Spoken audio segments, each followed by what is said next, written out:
행복한 사람들의 12가지 특징들, 그러니까 사회과학적으로 연구를 해보니까 행복하고 산 사람들이 어떤 특징을 가지냐 보니까는 어떤 의미 있는 목표를 가지고 살고, 그러니까 자기 훈련적이죠. 행복을 내일로 미루지 않고 그때 그것도 훈련이고요. 감사와 상당한 낙관주의적인 삶을 배우고, 사회적 관계에 굉장히 투자를 하고 스트레스 관리도 잘하고요.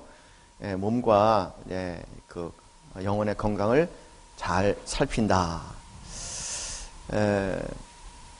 자기 훈련에 대해서 얘기한다면 아마 우리는 예수님을 너무 쉽게 생각하는 경향이 있는데 예수님처럼 자기 훈련에 철저하신 분은 없어요. 그럼 가만히 생각해 보세요. 예수님 여러분 기도하는 거 아세요?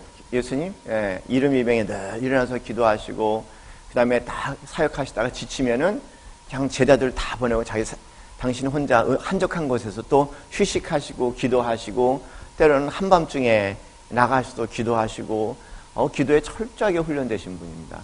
여러분 예수님께서 첫 번째 공생애를 뛰실 때 성령의 감동을 받아서 광야로 나가셔갖고 철저하게 훈련을 받으시잖아요. 예수님이 그렇게 훈련받았으면 당연히 우리들도 훈련받아야 되는 것은 너무나 당연한 거 아니겠습니까? 그런 부분에 대해서 저희들 잘 생각을 안 해요. 예수님은 두 가지 훈련을 철저하게 받으신 것 같아요. 첫째, 무조건 순종하는 거 하나님께. 순종의 훈련. 그 다음에 교제 훈련. 교제 훈련이라는 것은 기도 훈련이에요. 그 부분에 대해서는 예수님을 능가할 수 있는 사람처럼 없는 것 같아요. 예수님께서 그런 끊임없는 자기 확장적인, 자기 사랑적인 훈련을 하셨다는 것 저희가 잘 생각해 보면서 우리가 왜 그런 삶을 살아야 하는가 한번 곰곰이 생각을 해봐야 할 것 같습니다. 거기 나와 있는 것처럼 선택의 훈련과 자기 책임감 그리고 건강한 자기 사랑이라는 글이 있어요. 우리 인간은 한계를 가지고 있는 존재라는 건 아시죠? 우리 인간은 한계를 가지고 있어요. 그 부분에서 여러분 늘 인식하셨으면 좋겠습니다. 우리 인간이 가지고 있는 한계라는 것이 어떤 시간과 공간의 한계를 가지고 있어요. 우리가 제한된 시간을 가지고 있고 그 다음에 우리가 여기 있으면 저기 있을 수 없지 않습니까? 그러니까 시공간에 한계가 있고 그 다음에 한마디로 얘기하면 에너지 한계예요. 에너지 한계. 우리 자신은 에너지 한계가 있다. 그런 측면에서 자기를 건강하게 살아가는 사람들은 자신의 그런 시간과 공간을 잘 관리할 수 있고 자기의 에너지를 잘 관리할 수 있는 그런 훈련이 돼 있죠. 우리 남자 그룹에서 얘기했는데 정말 저도 새롭게 또 생각을 해본 것 같아요. 왜냐면 이게 훈련을 하려고 하니까 훈련을 하려면 항상 힘이 딸려, 그죠? 힘이 딸려요. 힘의 한계를 느끼고 이제 에너지죠. 에너지의 한계를 느끼게 되지 않습니까? 힘의 한계를 에너지를 느끼고 그러니까 이 훈련을 받으려니까는 좀 이 힘과 이 에너지를 좀 높여야겠다는 생각이 드는 거예요. 그렇죠? 그럼 힘과 에너지를 높이려면은 여러분 어떻게 해야 되겠습니까? 운동을 해야죠. 운동을. 근육 아니겠습니까? 그러니까 당연히 운동을 해야 되고 그 다음에 이제 제가 우리 그룹에서 이렇게 얘기를 하면서 참 감동받은 것은 그걸 깨달은 어떤 상황에 이게 믿음 그 다음에 소망, 사랑이라고 얘기하는 우리 기독교의 3대 덕목이라고 얘기하는데 크리스천 덕목이라고 얘기하는 이 믿음, 소망, 사랑이라는 게 굉장한 에너지라는 것을, 힘이라는 것을 새삼스럽게 깨닫게 됐다는 겁니다. 그러니까 우리가 그냥 믿음, 소망, 사랑 그렇게 막 암송하고 그렇게 살아야 된다, 그게 좋은 거다, 어떤 그런 신앙적인 어떤 신념적인 고백이 아니라 실제로 어느 상황이 벌어졌는데 그 상황 가운데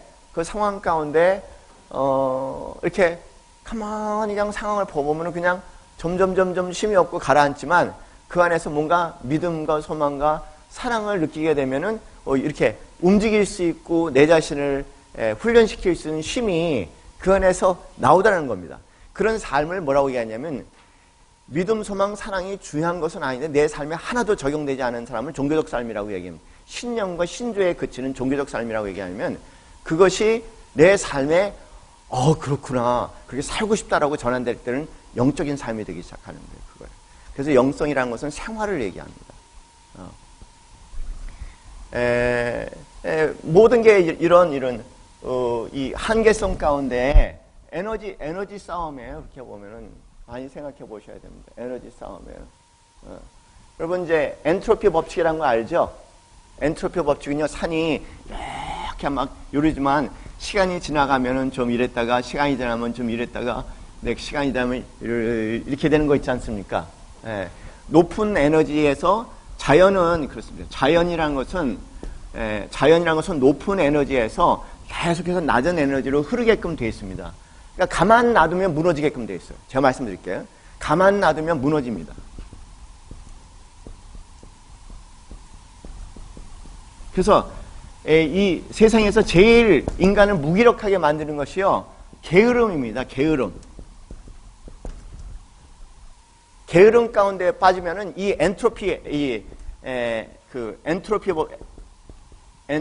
법칙이라고 얘기하는데, 게으르면은요 대책이 없어요. 대책이 계속 무너지는 것밖에 없어요.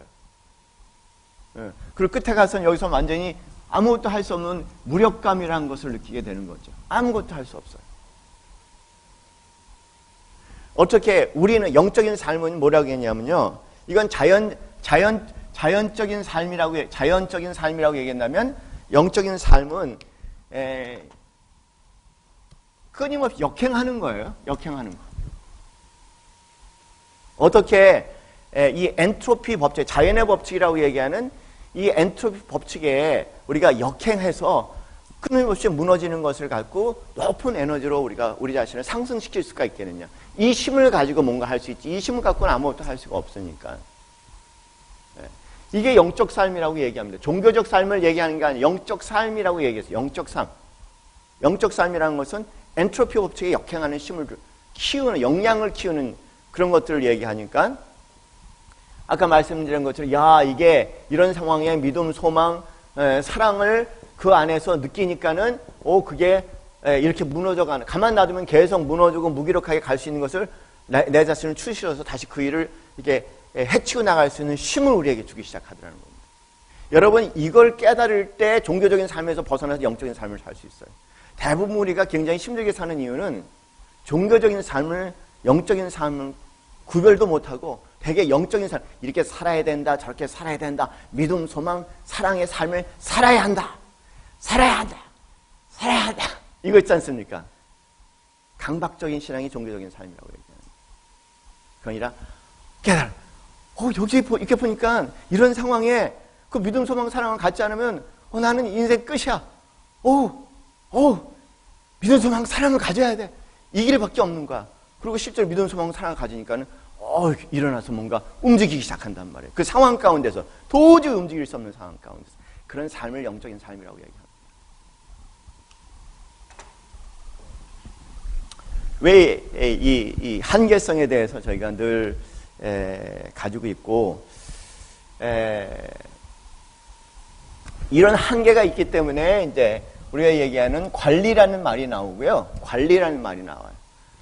제한된 자원이, 이게 이 한계성이라는 것은 제한된 자원이야. 제한된 자원이니까 이 제한된 자원을 관리를 해야 되잖아요, 저희가. 관리.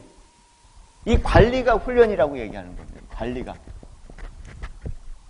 그리고 자기 스스로 하는 것을 자기 훈련이라고 얘기하고, 이것이 결과적으로 자기를 사랑하는, 건강하게 사랑하는 자기 사랑의 길이고, 이 얘기는 또 무슨 얘기를 하냐면 책임감 있는 삶을 산다는 얘기예요. 책임감.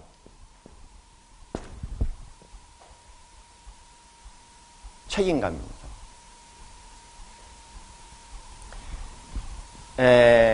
이 책임감 있는 삶, 이게 무슨 뜻이냐? 영어로 책임감이라는 것을 영어로 responsibility라고 얘기하거든요.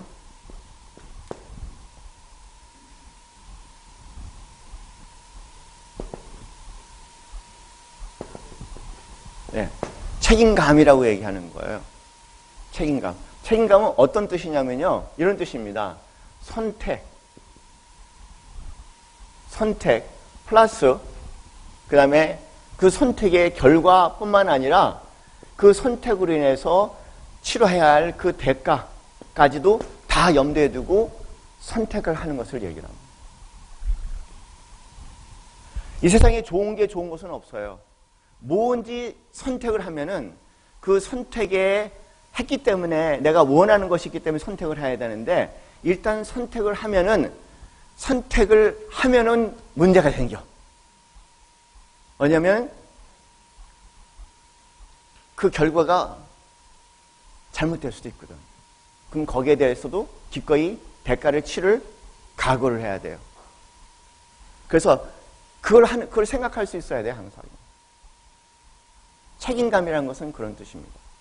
이런 것을 기독교에서는 뭐라고 얘기하냐면 세상적인 책임감이라고 얘기하자면 기독교 용어로 얘기하면 청지기 신분이라고 그렇게 얘기합니다. 우리가 청지기의 삶을 살아야 된다 얘기하는 것은 제한된 자원 가운데 개인마다 제한된 자원이 있기 때문에 그것을 잘 관리를 해야 되고 잘 관리하면 자기 훈련을 해야 되고 그런 것을 책임감 있는 삶이라고 얘기하고 청지기 신분이라고 얘기하는데 그것을 자기 사랑이라고 얘기하는 거예요. 왜냐하면 이거야말로 자기 안녕과 행복의 최선의 길은 없습니다. 이렇게 자기 사랑을 할 수 있는 사람이 아이들에게 내 주위 사람들에게 자기를 사랑할 수 있는 훈련을 시킬 수 있는 사람이지 이게 없으면은 다른 사람들을 훈련이 아니라 사랑이 아니라 사랑의 몸짓을 하지만 다 무책임한 사람들을 만들어요.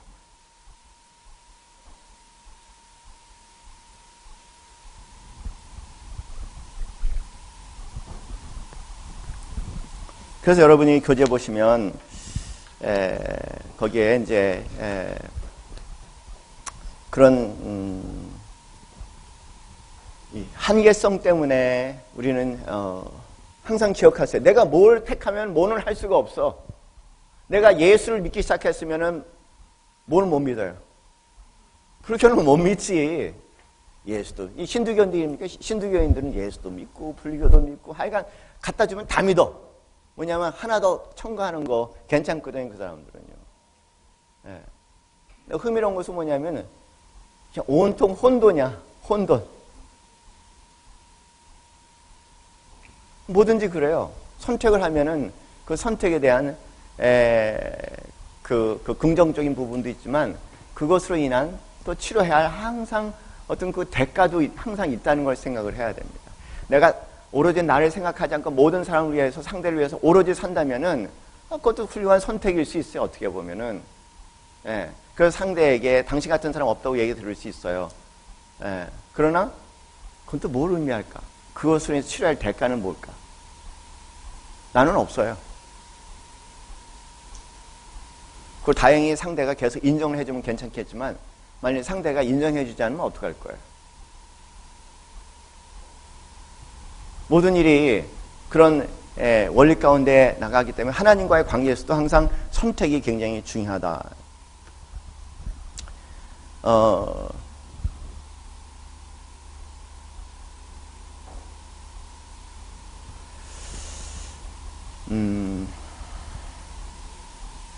그래서 성경은 한마디로 얘기해서 계속 선택해라. 계속 성경은 선택의 연속이에요. 인생처럼 마치 선택해라.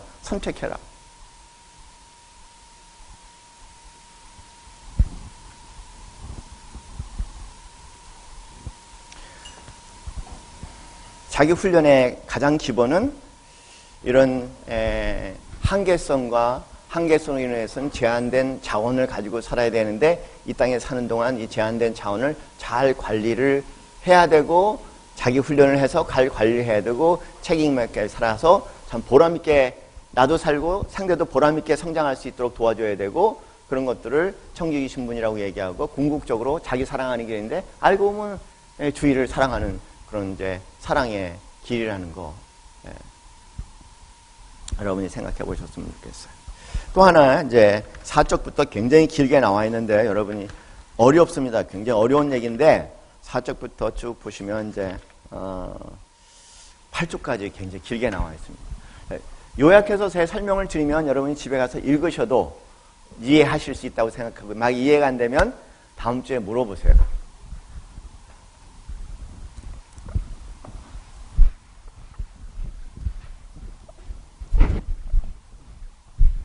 거기에 그 경계선이라는 것이 있죠, 그죠? 네, 그 경계선은 뭘까? 한계선에 대한 또 다른 표현이 있어요. 네.